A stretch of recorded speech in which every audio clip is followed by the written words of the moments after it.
Donc on va maintenant traiter de l'actualité de l'environnement et s'intéresser à une capitale qui voit la vie en vert. De quelle ville s'agit-il? Vous allez voir.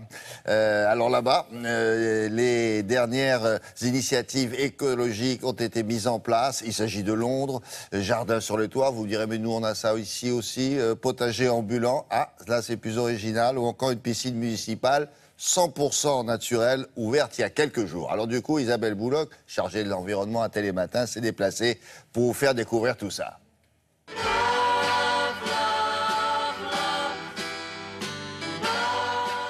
Dans les parcs et sur les façades végétalisées, la nature s'impose au cœur de Londres et jusque sur les toits-terrasses comme ce Sky Garden, un jardin public perché au 35e étage d'un immeuble de la City.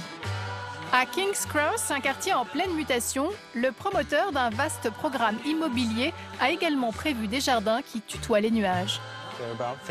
Il y a une cinquantaine d'immeubles en construction ici. Probablement 75% d'entre eux auront des toits végétalisés comme celui-ci. Ça fait partie de notre stratégie globale pour replanter de la verdure dans la ville.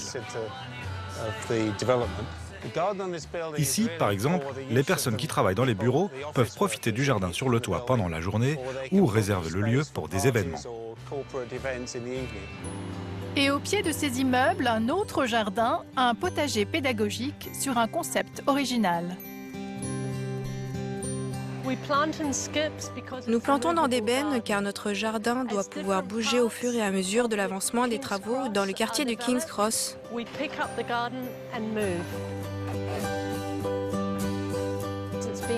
Il a été créé par des enfants, des jeunes du quartier, des hommes d'affaires, des ouvriers qui passent pendant leur journée. Les bennes sont aussi une métaphore sur la notion de recyclage. On réutilise ce qui peut l'être pour contribuer à un avenir meilleur.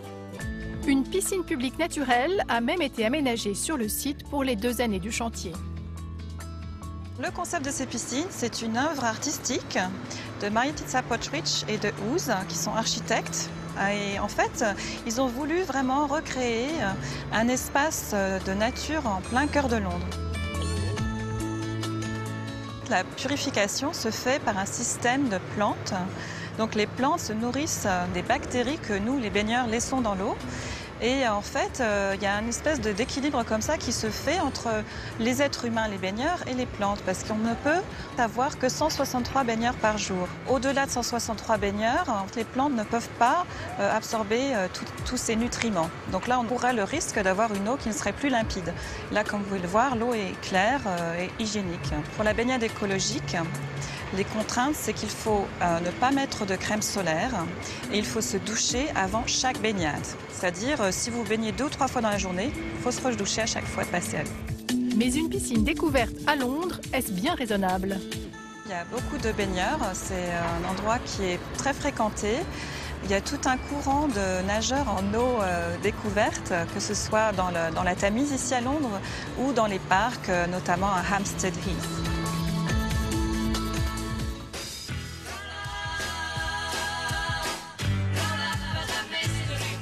Même les cabines téléphoniques très emblématiques de Londres sont passées au vert. Certaines sont devenues des bornes de rechargement pour téléphones portables ou tablettes à l'énergie solaire grâce aux panneaux photovoltaïques qui sont sur le toit.